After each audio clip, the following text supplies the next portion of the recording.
Gdy w 2019 roku Toyota pokazała nową, piątą generację Supry, reaktywowała model, to rozpoczął się lament. Ludzie zaczęli mówić i pisać, to nie jest prawdziwa Supra. Gdzie jest 2JZ? Przecież to jest BMW. Ale bardzo szybko okazało się, że Toyota doskonale wiedziała, co robiła. Bo zamiast inwestować miliardy dolarów w stworzenie zupełnie nowego samochodu, w silnik, w platformę, w skrzynię biegów, w różnego rodzaju elementy, to wzięła to, co najlepsze miało BMW, czyli silnik B58 i skrzynię biegów ZF-a.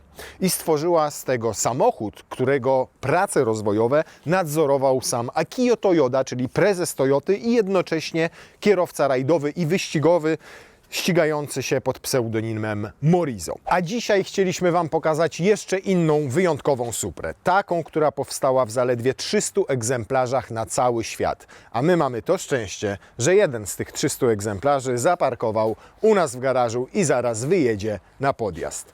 A jest to mianowicie Toyota Supra Final Edition. I o ile u wielu producentów Final Edition nie oznacza nic poza innym kolorem nadwozia i ewentualnie paroma szwami na fotelach, to tutaj mnóstwo się zmieniło.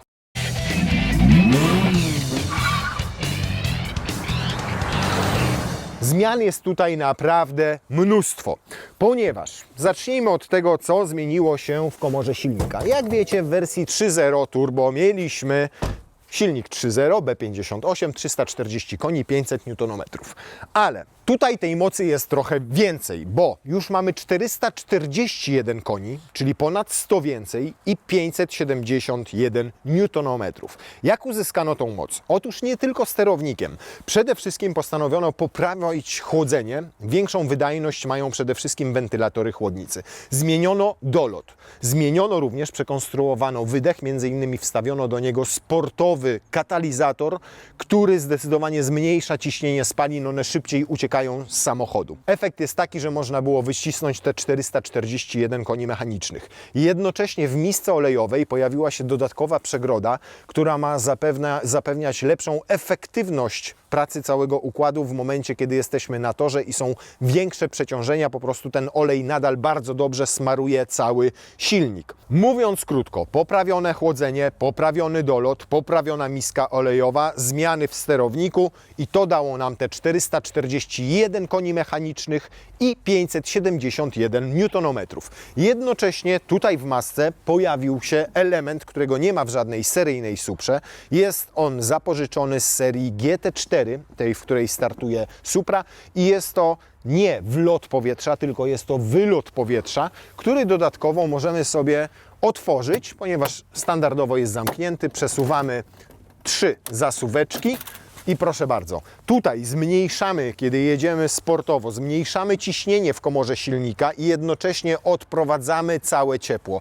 Zobaczcie, w którym miejscu on się znajduje. Dokładnie pomiędzy chłodnicą, która jest tutaj, a silnikiem, po to, żeby nam odprowadzało tam nadmiar ciepła z komory silnika, jednocześnie zmniejszało tutaj w tej komorze ciśnienie.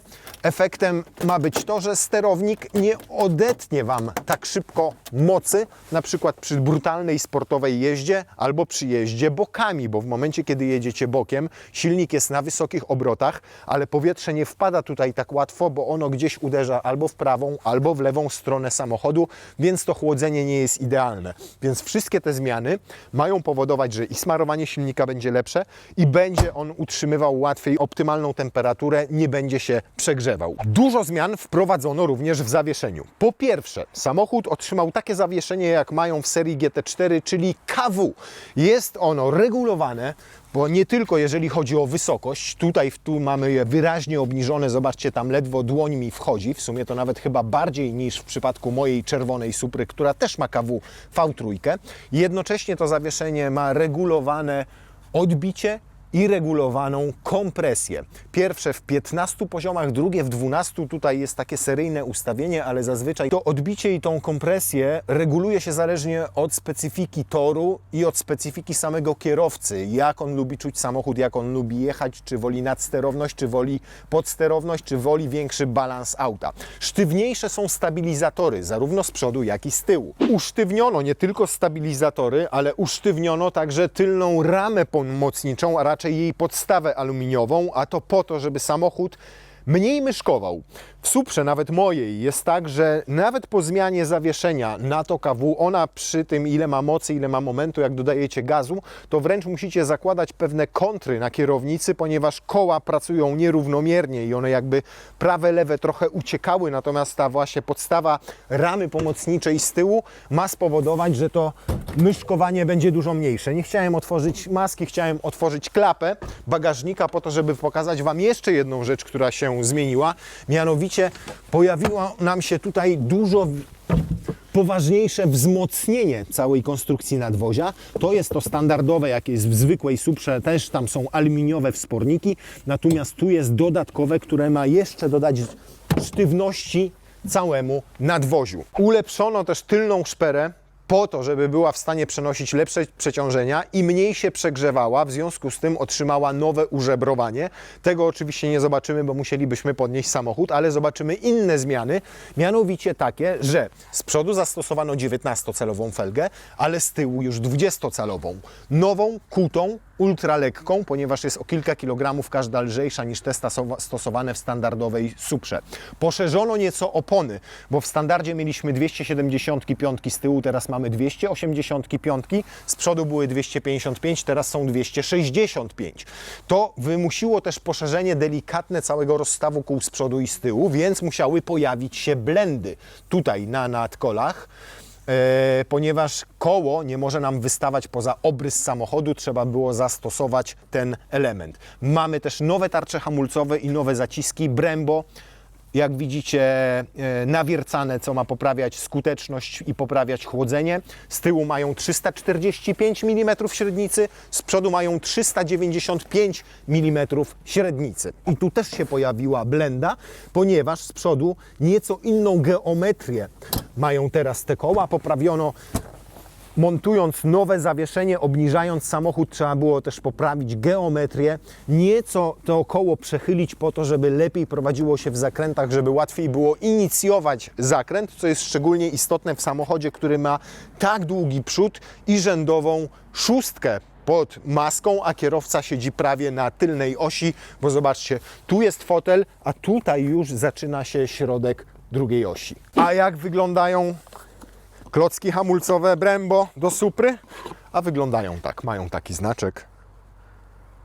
Nie testujemy już BMW, ale możemy testować przynajmniej ich klocki hamulcowe. Jeszcze na chwilę zostając przy hamulcach, to oprócz nowych klocków, oprócz nowej tarczy hamulcowej mamy także nowe przewody hamulcowe w stalowym oplocie, które są mniej wrażliwe na zmiany ciśnienia, co powoduje, że każde hamowanie na torze powinno być równie skuteczne. Po prostu one się tak bardzo nie rozprężają i nie sprężają z powrotem.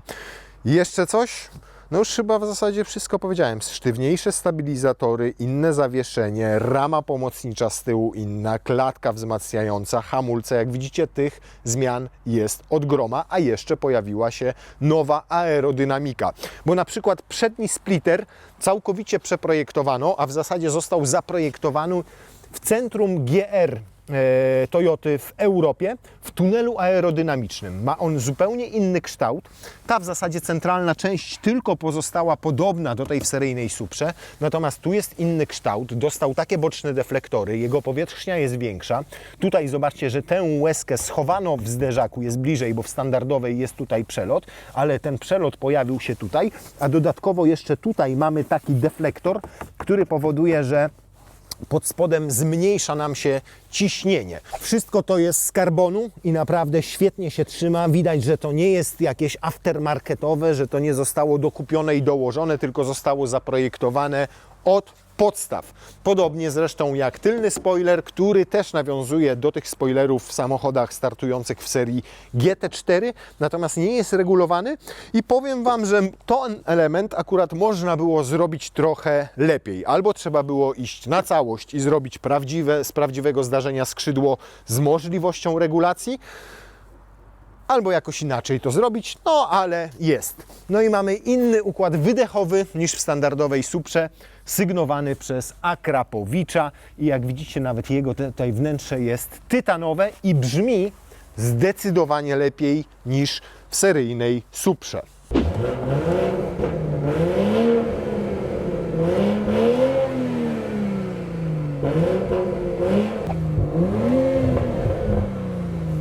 A teraz zapraszam Was do wnętrza, bo zmian tutaj też jest mnóstwo.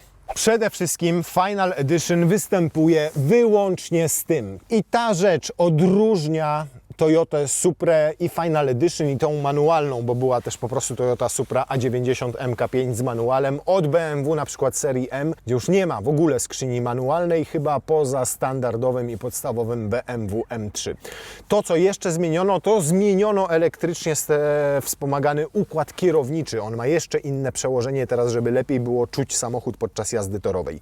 No ale jak już teraz widzicie, to największa zmiana w samym wnętrzu to są te kubełkowe fotele sygnowane przez Recaro jednocześnie z napisem GR.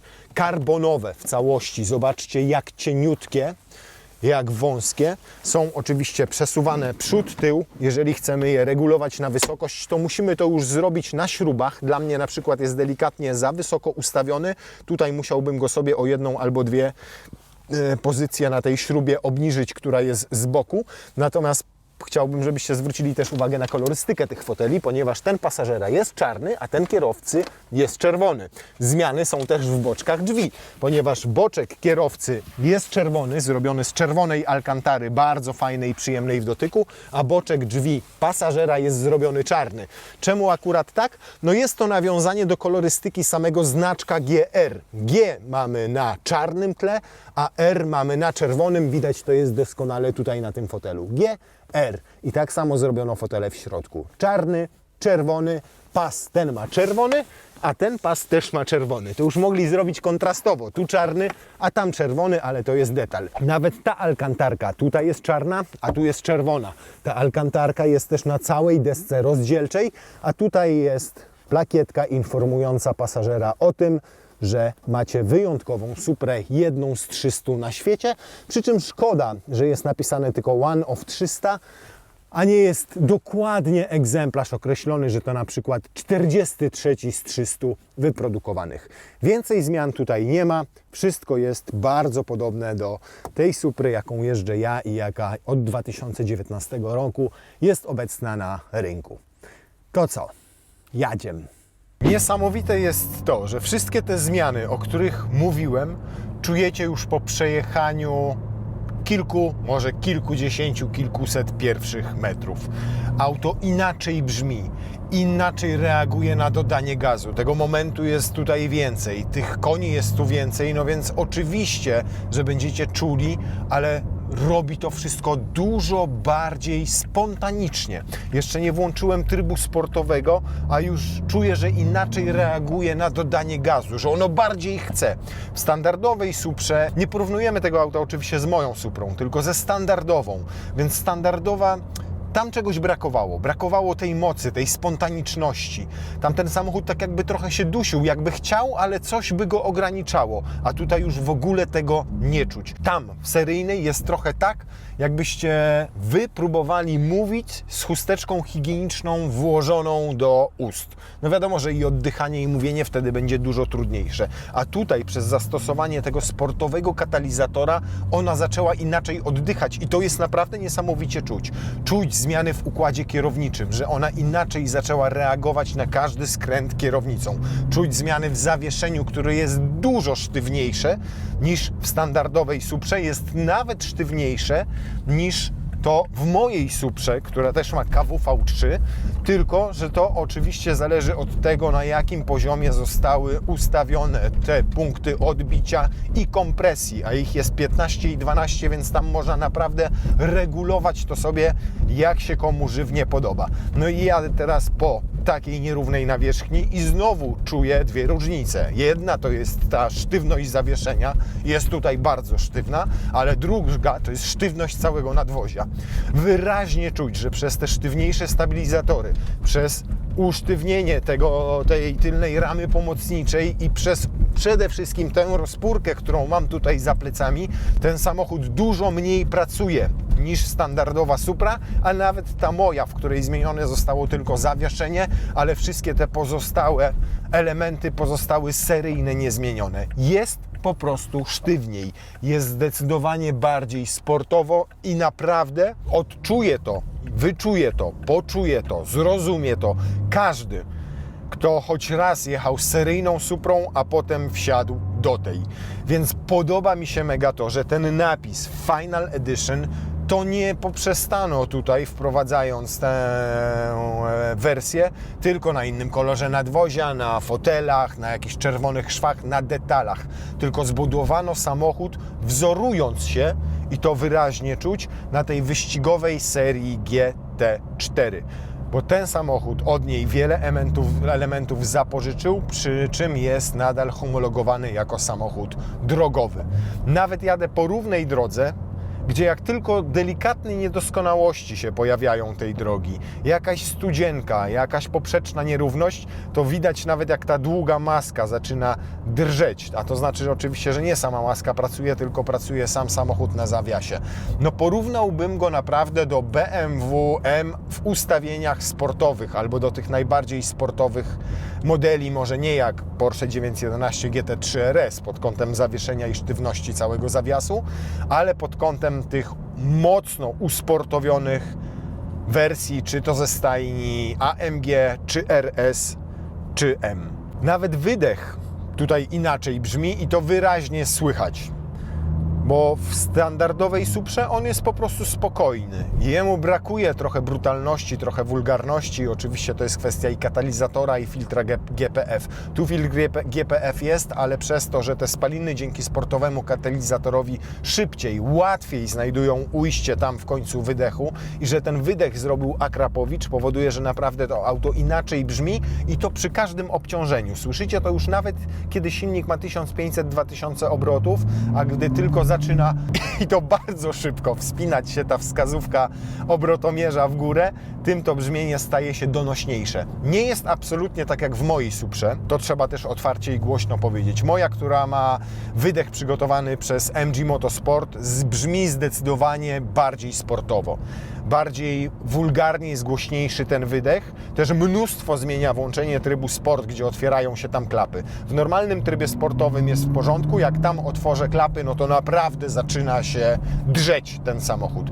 Tutaj różnica pomiędzy trybem sportowym a trybem normalnym, jeżeli chodzi o brzmienie wydechu, jest niewielka. On prawie nie ma pop-upów. Czasami gdzieniegdzie mu się jeden taki strzał czy dwa z rzędu zdarzą i dopiero zyskuje na charakterze takim sportowym w wyższym zakresie obrotów, kiedy wskazówka obrotomierza mija cyfrę 4. Ale i tak jest nieporównywalnie lepiej niż w seryjnej Suprze. Generalnie czuję się, powiem Wam, jakbym jechał innym samochodem. Genialnie dopracowała Toyota też tę swoją sportową skrzynię biegów.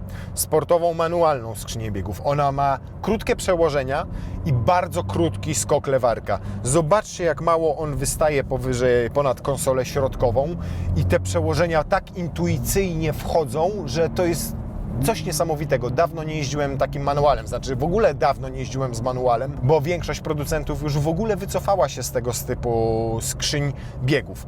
I szczerze, ja bym wolał mieć tutaj ZF-a, powiem Wam później dlaczego. Trochę przejechałem tym samochodem i mam dwa wrażenia, jeżeli chodzi o różnicę pomiędzy manualem, a pomiędzy skrzynią automatyczną ZF-a, którą mam u siebie. Ale trzeba też oddać jej to, że naprawdę oddaje charakter sportowego samochodu i ma fajną rzecz, mianowicie, zobaczcie, jadę na 4, redukuję do 3, a ona już ma międzygazy. Zanim ja wrzucę bieg i z powrotem wcisnę pedał gazu, to już ona zdążyła sobie podnieść obroty na silniku. Mogę sobie to w trybie komfortowym, czy tam neutralnym, tak bym powiedział, bo to nie jest tryb komfortowy w tym samochodzie, jest normal, przepraszam, to te międzygazy są standardowe, natomiast w trybie sportowym mogę sobie je wyłączyć i generalnie tutaj w trybie sportowym niewieloma rzeczami mogę sterować. Mogę sobie utwardzić nieco układ kierowniczy, jest wtedy steering sport, mogę sobie engine zrobić sport, czyli szybciej będzie otwierała mi się przepustnica, ale też powiem Wam, że różnica jest niewielka. Już w tym trybie normalnym on tak szybko reaguje na dodanie mocniejsze gazu i momentalnie otwiera tę przepustnicę, że w zasadzie nie czuć żadnej różnicy. Natomiast tutaj można sobie wyłączyć ten Gear Shift Assistant i to oznacza, że teraz będę robił redukcję i zobaczcie, nie podniósł obrotów, nie? Ja nie podniosłem ich sobie pedałem gazu przy redukcji, on nie zrobił tego automatycznie. Jak go tylko przerzucę i włączam trójkę, to nawet jak czwórka, i zobaczcie, nawet jak bardzo szybko zmieniałem ten bieg na trzeci, to on sobie ładnie podniósł obroty silnika. Spore ułatwienie przy sportowej jeździe, kiedy rzeczywiście każda redukcja powinna podnosić delikatnie obroty silnika, by on był już gotowy do działania w ułamku sekundy, by miał maksymalną moc, maksymalny moment obrotowy. Jedziemy 70 na godzinę teraz. Zobaczcie, wrzuciłem 6. bieg, zaczynam wyprzedzać. Tu tego momentu jest od dołu tyle, że w zasadzie jak jedziecie bocznymi drogami, czy ekspresówką, czy autostradą, to nie musicie w ogóle majtać tym lewarkiem. Bo jedziecie tylko na 6. biegu i to w zakresie prędkości od mniej więcej, sprawdźmy zresztą. Pojedziemy sobie, proszę bardzo, mam teraz jakieś 1200 obrotów, 50 na godzinę i zobaczcie, jak ona się rozpędza. Zobaczcie, 4, jadę. Nawet przy takiej szybkiej zmianie z 4 na... A zobaczcie teraz 4, jeszcze raz, i 2. I jak się pojawił od razu błyskawicznie ten międzygaz. Super to jest i to naprawdę ułatwia sportową jazdę, bo przed zakrętami, gdzie macie dohamowanie, no trudno byłoby zrobić ten międzygaz prawą nogą jeszcze, a przynajmniej dodatkowy element dochodzi, na którym musicie się skupiać. Tutaj załatwia to samochód za Was, efektywność jazdy jest większa. Kolejna rzecz, wrzucam 6. bieg, zwalniam, zobaczcie, zwalniam. Do około 50 km na godzinę mam 1100 obrotów. Daję jej gaz. Zobaczcie, jak ona na 6. biegu nabiera prędkości. Już mam 90. I już mam 100. Od 50 do 100 na jednym biegu dosłownie kilka sekund. Zakres prędkości w kilometrach na godzinę, jaki możecie zrobić na 6. jedynym biegu, to jest od 50 do, uwaga, 275. Nie 250, ponieważ w wersji Final Edition prędkość maksymalna została podniesiona do 275 na godzinę, przy czym nadal jest ograniczona elektronicznie. Cieszę się naprawdę niezmiernie, że Toyota odbudowała trochę swoją sportową historię w ostatnich latach. W 2019 roku pojawiła się GR Supra i zapoczątkowała kolejne modele. GR Yarisa, który, jak wiecie, cieszył się ogromną popularnością w Polsce, a GR Corolla, która akurat nie wiedzieć czemu w Europie nie jest oferowana i sprzedawana. I plany są takie, żeby jeszcze kolejne modele GR też się pojawiały w gamie. I bardzo dobrze. Jestem przede wszystkim niezmiernie ciekaw, jaki samochód zastąpi GR Suprę. Mam nadzieję, że nie będzie to hybryda. Mam nadzieję, że znowu będzie to prawdziwy samochód z prawdziwym spalinowym silnikiem, bo takich rodzynków już po prostu nie ma. Ja jestem wręcz, kurde, wzruszony, powiem Wam. Jako człowiek, który przejechał Suprą 80 000 kilometrów. Tak, od 2020 roku, bo wtedy ją odebrałem, przejechałem swoim czerwonym egzemplarzem 80 000. Pomimo, że przecież w międzyczasie miałem mnóstwo samochodów testowych, jeździłem różnymi innymi autami, to swoje auto uwielbiam do tego stopnia, że jak tylko sam jadę w dłuższą podróż, to biorę sobie czerwoną strzałę, bo jest komfortowa w normalnej, codziennej jeździe, bardzo oszczędna, jak na samochód, który ma 570 koni w najwyższym ustawieniu i na 100-oktanowym paliwie i 700 N. I jednocześnie to auto, uwielbiam tę mechanikę w nim, to poczucie takiego, tak jakbym się w motoryzacji cofnął o 10-15 lat, kiedy, tak jak powiedziałem, w autach było mniej elektroniki, a dawały nam więcej fanu z jazdy.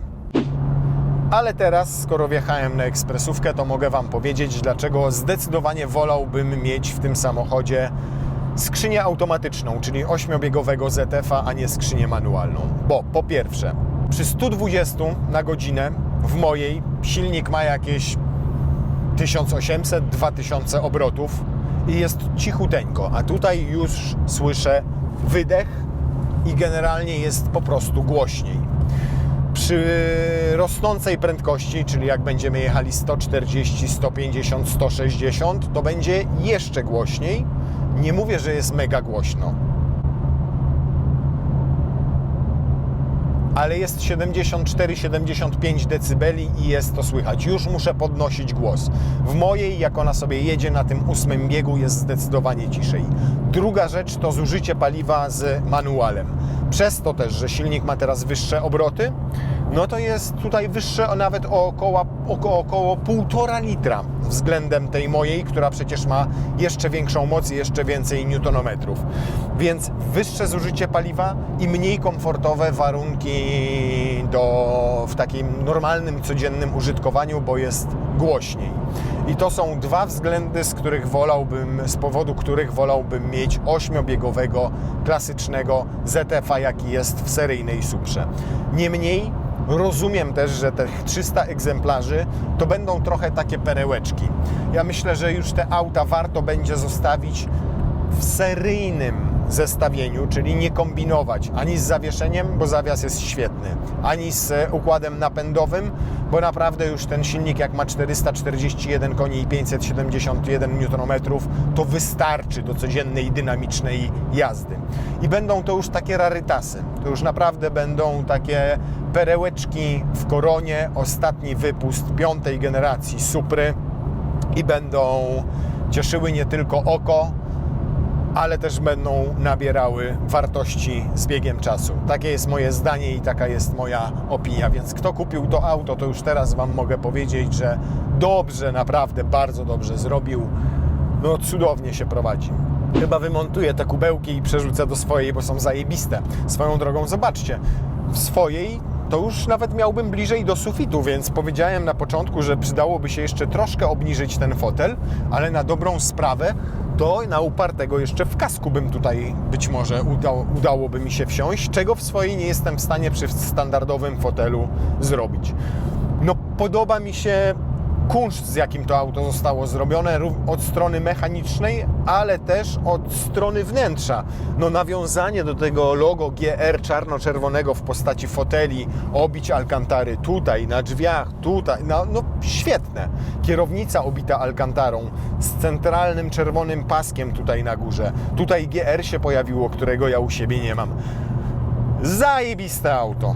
Największe różnice pomiędzy tą a swoją widzę w układzie kierowniczym, który tutaj jest zdecydowanie sztywniejszy. On pracuje z większym oporem, dużo większym oporem i zmienione przełożenie w nim powoduje też to, że auto dużo lepiej się prowadzi, dużo lepiej skręca, dużo lepiej i łatwiej nadać jest mu tor jazdy. Przyczepność tej przedniej osi wręcz jakby była lepsza. Lepsze mam wyczucie tego, co dzieje się z przednimi kołami. A druga rzecz, którą rzeczywiście czuć, to fakt, że ma sztywniejsze nadwozie i fakt, że ma sztywniejszy ten tylny wózek. Przez to przy przyspieszaniu ona nawet w zakrętach, zobaczcie, no zupełnie inaczej się prowadzi. Dodajecie gazu, a ten tył nie chce jej od razu uciekać. Przeciwnie, przód ładnie nadaje kierunek, a ten tył ją fajnie wypycha. I szybka jest. W zupełności jej wystarczy tych 441 koni. No dobrze. To teraz spore wyzwanie, bo Toyota podaje, że Supra Final Edition robi setkę w 4,1 sekundy z manualną skrzynią biegów, co wydaje mi się nieosiągalne, przynajmniej dla mnie. Swoją, raz jeden jedyny, udało mi się zrobić 3,9 na letniej oponie, a próbowałem ze 20-30 razy. Bo problem polega na tym, że ten samochód nie ma czegoś takiego jak launch control. Wszystkim znowu sterujecie tutaj Wy. Wszystko zależy wyłącznie od Was. Nie od elektroniki, tylko od Was. Co ciekawe, zobaczcie. Teraz nie mam reflimitera. Wrzucam jedynkę, żeby wystartować.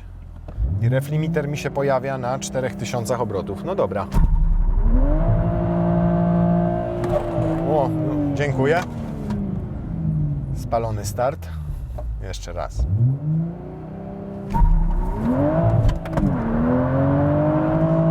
Ja pier... Ona na drugim biegu jeszcze zamiata.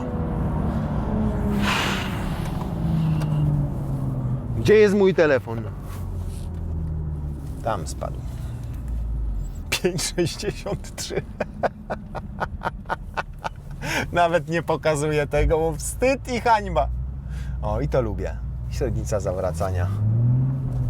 Dobra, to spróbujemy to zrobić w trybie traction, ale sportowym.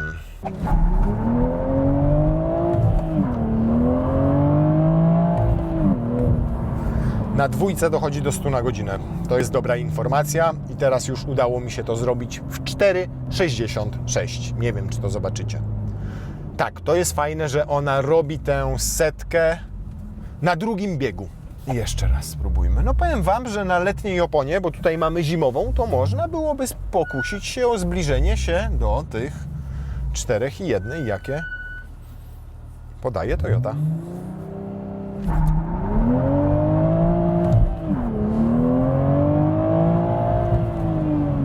Na drugim biegu, no fajnie. 4,67, więc powtarzalny wynik. Na zimowej oponie, więc letnia, która będzie dogrzana, na pewno pozwoli nam kilkadziesiąt dziesiątych sekundy zaoszczędzić.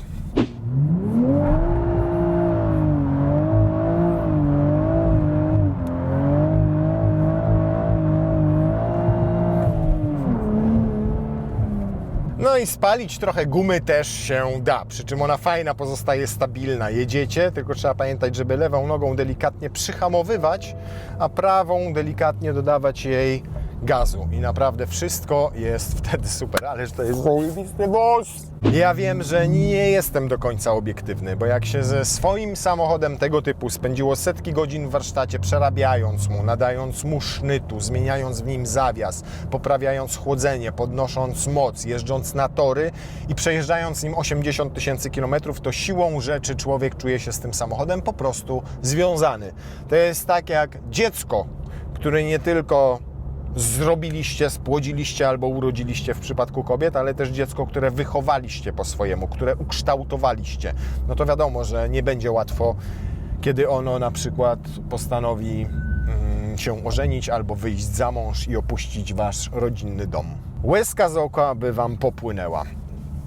Więc dokładnie ja mam tak jestem związany, tak jest mi bliska Supra. Do pełni szczęścia naprawdę brakuje mi ZF-a, ale przebolałbym ten manual. Już po prostu jestem leniwy. I jeszcze jedną rzecz na koniec powiem. Swoją przejechałem, tak jak wspomniałem, 80 000 kilometrów i ani razu nic się w niej nie sknociło. Ani razu nie zaświecił się check engine po tych wszystkich przeróbkach. Ani razu mnie nie zawiodła w trasie. Wszystko, co zostało zmienione, to przy 78 000 kilometrów łączniki stabilizatora. Hamulce, czyli klocki hamulcowe i tarcze hamulcowe nadal ma te, które zakładaliśmy w WRK Brakes u Adama. Jeszcze oryginały, jeszcze tarcze trochę pojeżdżą, klocki już muszę wymienić. Wszystko, co zrobiłem, ale to po dosłownie przebiegu chyba 10 000 kilometrów, może 15, to na gwarancji były wymienione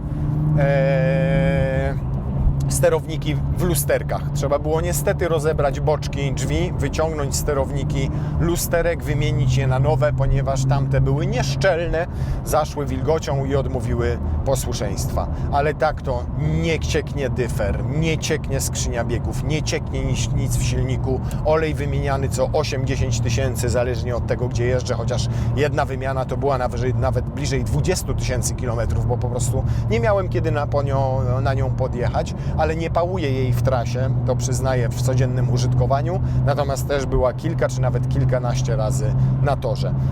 Świetny wóz, naprawdę świetny wóz Final Edition, takie pożegnanie tej generacji Supry, no lepszego nie mogła się doczekać. Kawał dobrej roboty chłopaki z GR. Panie Morizo, ja dziękuję, że oprócz tego, że robisz hybrydy na masową skalę, to że zdecydowałeś się wrócić trochę do tych legendarnych, sportowych samochodów Toyoty i robicie to naprawdę dobrze. Genialne auto. Genialne.